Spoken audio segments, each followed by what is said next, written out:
অবিশ্বাস্য মনে হতে পারে, যদি আপনার কাছেও বিশ্বাসযোগ্য মনে না হলে হাজারো প্রকৃত ধনীদের জীবন কাহিনী পড়লে জানতে পারবেন তারা কেউ সংক্ষিপ্ত পথে ধনী হওয়ার চিন্তা করেননি এবং অবৈধ উপায় অবলম্বন করেননি। তারা সবাই শূন্য হাতে শুরু করে অক্লান্ত পরিশ্রম ও সাধনা করে ধাপে ধাপে নিজের অবস্থার উন্নতি করেছেন এবং ধনী হয়েছেন। এই ভিডিওতে প্রকৃত ধনীরা কিভাবে শূন্য থেকে শুরু করে অতি ধনী হয়েছেন তার কিছু উপায় নিয়ে আলোচনা করতে চাই। আপনিও যদি শূন্য থেকে ধনী হতে চান তাহলে এই পয়েন্টগুলো ফলো করবেন। নাম্বার 1, অতি ধনীরা স্মার্ট লক্ষ্য নির্ধারণ করেন। যারা অনেক সম্পদের মালিক হয়েছেন তারা তাদের জীবনের লক্ষ্য প্রথমে স্থির করেছেন। তারা একটি লক্ষ্য নির্ধারণ করেছেন, এটা করতে গিয়ে তারা অন্য সুযোগগুলো ত্যাগ করেছেন। যেমন বিল গেটস সফটওয়্যার তৈরির কাজে এতটাই মনোযোগী ছিলেন যে হার্ভার্ড ইউনিভার্সিটির মতো প্রতিষ্ঠান থেকে পড়াশোনায় ইস্তফা দিয়েছিলেন। অতি ধনীরা নিজের লক্ষ্যের উপর অবিচল দৃষ্টি রেখে শূন্য হাতে অগ্রসর হয়েছেন, ফলে কোনো না কোনো উপায়ে অর্থের ব্যবস্থা হয়ে গিয়েছিল। নাম্বার 2, অতি ধনীরা কালক্ষেপণ করেন না। যারা প্রকৃত ধনী হয়েছেন তাদের একটি সাধারণ এবং বিশেষ বৈশিষ্ট্য হলো তারা যা পারেন তা অনেক ছোটবেলা থেকে শুরু করেছিলেন। তারা কোনো কালক্ষেপণ করেননি। ওয়ারেন বাফেট 7 বছর বয়সে মানুষের বাড়ি বাড়ি গিয়ে কোকাকোলা পানি বিক্রি করার মাধ্যমে প্রথম উপার্জন শুরু করেছিলেন। বিল গেটস 19 বছর বয়সে আনুষ্ঠানিকভাবে মাইক্রোসফট শুরু করেছিলেন।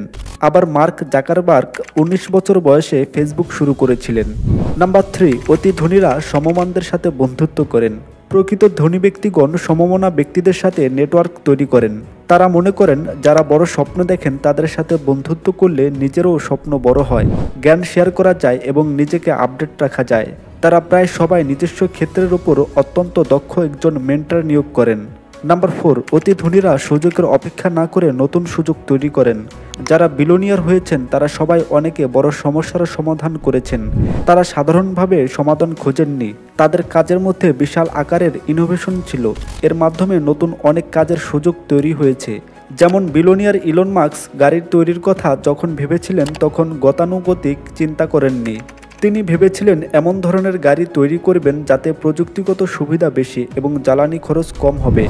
অনেক সাধনার পর ইলন মাস্কের টেসলা গাড়ি নতুন সুযোগ তৈরি করে দিয়েছে। এর ফলস্বরূপ ইলন মাস্ক বিলিয়নিয়ার ডলারের মালিক হয়েছেন, অথচ তিনি প্রায় খালি হাতে তার স্বপ্ন বুননের কাজ শুরু করেছিলেন। ইলন মাস্ক ছিলেন যেমন মেধাবী তেমন পরিশ্রমী। দিনরাত কঠোর পরিশ্রম করে পেপ্যালের মতো কোম্পানি তৈরি করেছেন কোনো পুঁজি ছাড়াই। এই কোম্পানি বিক্রি করে তিনি রাতারাতি উপার্জন করেছিলেন কয়েক শত মিলিয়ন ডলার। এই অর্থ তিনি বিনিয়োগ করেছিলেন টেসলা ও স্পেস এক্সে তৈরির কাজে। তাহলে ভাবুন ইলন মাস্ক কিভাবে শূন্য থেকে বিলিয়নিয়ার হয়েছেন। নাম্বার 5, অতি ধনীরা শেখার উপর প্রচুর গুরুত্ব দেন। প্রকৃত ধনী ব্যক্তিগণ শেখাকে খুব গুরুত্ব দেন, এজন্য তারা প্রচুর বই পড়েন। বিল গেটস বছরে গড়ে 50টি বই পড়েন। ইলন মাস্ক প্রতিদিন 2টি বই পড়েন। ওয়ারেন বাফেট প্রতিদিন 5 থেকে 6 ঘন্টা পড়েন। মার্ক জাকারবার্গ প্রতি 2 সপ্তাহে একটি বই পড়ার পরিকল্পনা করেছেন। তারা সবাই বিলিয়নিয়ার এবং শিখতে পছন্দ করেন। বই পড়লে পজিটিভ শক্তি বেড়ে যায়, ফলে কাজ করার উৎসাহ বাড়ে। এটা ধনী হওয়ার পক্ষে কাজ করে। নাম্বার 6, ধনীরা কিছু জিনিসকে না বলতে পারেন। ধনীদের সাথে সাধারণ মানুষের পার্থক্য অনেক। তারা জীবনে অনেক সাধনা করেন। তারা নিয়মের মধ্যে দিয়ে চলা মানুষ। তারা অনেক কিছুকে না বলতে পারেন যা অন্যরা পারেন না। যে কোনো ধরনের অপচয়কে ধনীরা না বলেন। তারা সময়, অর্থ ও শক্তি কোনোটির অপচয় করেন না।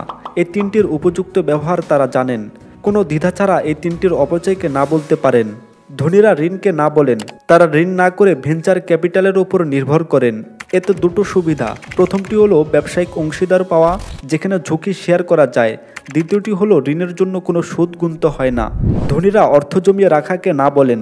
তারা অর্থ জমিয়ে না রেখে উপযুক্ত জায়গায় বিনিয়োগ করেন। তারা সবাই স্মার্ট বিনিয়োগকারী। অর্থ জমিয়ে রাখলে মুদ্রাস্ফীতির জন্য এর পরিমাণ কমে যায়। ধনীরা 9টা থেকে 5টাকে না বলেন। তারা সাধারণ মানুষের চেয়ে অতিরিক্ত কাজ করেন। সাধারণ মানুষ সপ্তাহে 40 ঘন্টা কাজ করেন, আর ধনীরা 90 থেকে 100 ঘন্টা কাজ করেন। ধনীরা স্বল্পকালীন লক্ষ্যকে না বলেন। তাদের লক্ষ্য বড় থাকে এবং দীর্ঘমেয়াদী টার্গেট করে কাজ করেন। ধনীরা বিলাসী জীবনযাপনকে না বলেন। তাদের প্রায় সাধারণ জীবনযাপন করেন। ওয়ারেন বাফেট প্রায় 100 বিলিয়ন ডলারের মালিক হওয়ার পরেও 60 বছর আগের বাড়িতে থাকেন। নাম্বার 7, ধনীরা নিজেদের প্রতি বেশি বিনিয়োগ করেন।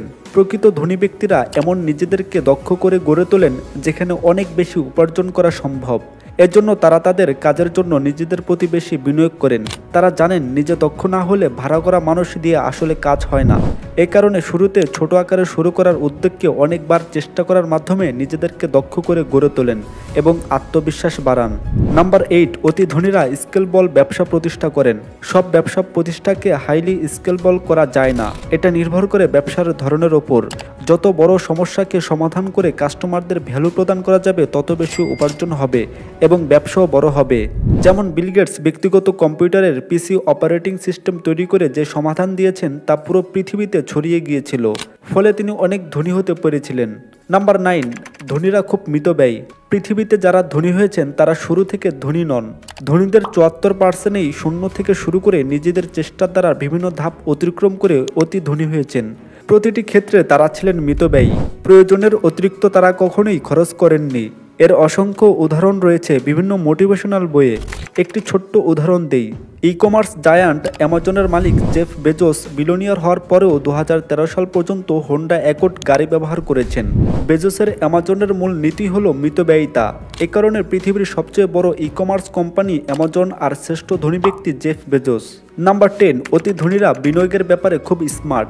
যারা বিনিয়োগের খুঁটিনাটি জানেন এবং এতে দক্ষতা অর্জন করেন তারা দ্রুত ধনী হতে পারেন। অতি ধনীরা এ দক্ষতা কাজে লাগায় খুব পরিকল্পিতভাবে। প্রথমে তারা লাভজনক, স্কেলেবল ও টেকসই একটি ব্যবসা দাঁড় করান। তারপর একের পর এক অন্যের সময় ও শক্তি কিনে ফেলেন। এভাবে তারা অসংখ্য ব্যবসা প্রতিষ্ঠানের মালিক হন। এই কাজটি যিনি যত দক্ষতার সাথে করতে পারেন তিনি তত সম্পদের মালিক হবেন। সর্বশেষ এটাই বলতে চাই, প্রকৃত ধনী হওয়ার কোনো সংক্ষিপ্ত রাস্তা নেই। স্মার্ট লক্ষ্য স্থির করুন, সমাধান করা যায় এমন সমস্যা খুঁজে বের করুন যা করতে আপনি পছন্দ করেন। এর সমাধান বের করার জন্য আপনি আপনার সর্বোচ্চ চেষ্টা করুন। কালক্ষেপণ না করে যা পারেন শুরু করুন। নিজের দক্ষতা বাড়ান, টিম গঠন করুন, একজন মেন্টরের উপদেশ নিন, মিতব্যয়ী হন। কিছু উপার্জন হলে বুদ্ধিমত্তা কাজে লাগিয়ে ভালো জায়গায় বিনিয়োগ করুন। সর্বদা সৎ থাকুন। ধনী হওয়া আপনাকে আটকাবে কে? তো আজ এ পর্যন্তই। সবাই ভালো থাকবেন, সুস্থ থাকবেন। ধন্যবাদ।